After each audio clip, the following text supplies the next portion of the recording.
ಬೆಳಗಾವಿಯನ್ನ 3 ಜಿಲ್ಲೆಗಳಾಗಿ ವಿಭಜಿಸಲು ಸತೀಶ್ ಜಾರಕಿಹೊಳಿ ಅವರು ಹೇಳಿಕೆಯನ್ನು ಕೊಟ್ಟಿದ್ರು. ಸಚಿವ ಸತೀಶ್ ಹೇಳಿಕೆಗೆ ಸಹಮತವನ್ನು ವ್ಯಕ್ತಪಡಿಸಿದ್ದಾರೆ. ಸಚಿವೆ ಲಕ್ಷ್ಮಿ ಹೆಬ್ಬಾಳ್ಕರ್ ಜಿಲ್ಲೆ ವಿಭಜನೆ ಆಗಬೇಕು ಅನ್ನೋ ಕೂಗು ಇವತ್ತಿಂದಲ್ಲ ಮೊದಲಿಂದಲೂ ಕೂಡ ಇದೆ. ಆದರೆ 3 ಜಿಲ್ಲೆ ಬಗ್ಗೆ ಸತೀಶ್ ಅಣ್ಣನವರೇ ಕೇಳಿ ಅಂತ ಹೇಳಿದ್ದಾರೆ. ಅಂದರೆ ಯಾವ್ಯಾವ್ದು 3 ಜಿಲ್ಲೆ? ಚಿಕ್ಕೋಡಿ, ಅಥಣಿ ಮತ್ತು ಬೆಳಗಾವಿ 3 ಜಿಲ್ಲೆಗಳಾಗಬೇಕು ಅನ್ನೋದು. ಅಭಿವೃದ್ಧಿ ದೃಷ್ಟಿಯಿಂದ ಬೆಳಗಾವಿ ಜಿಲ್ಲೆ ವಿಭಜನೆ ಆಗಬೇಕು.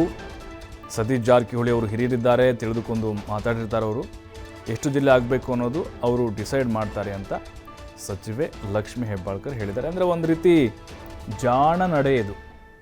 ಎಕ್ಸ್ಟ್ರಾ ಏನಾದರೂ ಹೇಳಿಬಿಟ್ರೆ ಮತ್ತೆ ಅದು ಕಾಂಟ್ರವರ್ಸಿ ಆಗಿಬಿಡುತ್ತಾ ಅನ್ನೋದು ಲಕ್ಷ್ಮಿ ಹೆಬ್ಬಾಳ್ಕರ್ ಅವ್ರಿಗೆ. ಆಲ್ರೆಡಿ ಈ ಹಿಂದೆ ಸತೀಶ್ ಜಾರಕಿಹೊಳಿ ಮತ್ತು ಲಕ್ಷ್ಮಿ ಹೆಬ್ಬಾಳ್ಕರ್ ನಡುವೆ ಮುಸುಕಿನ ಗುದ್ದಾಟ ಶುರುವಾಗಿತ್ತು. ಒಂದು ರೀತಿ ಅಂತ್ಯ ಆಯಿತು ಸ್ವಲ್ಪ.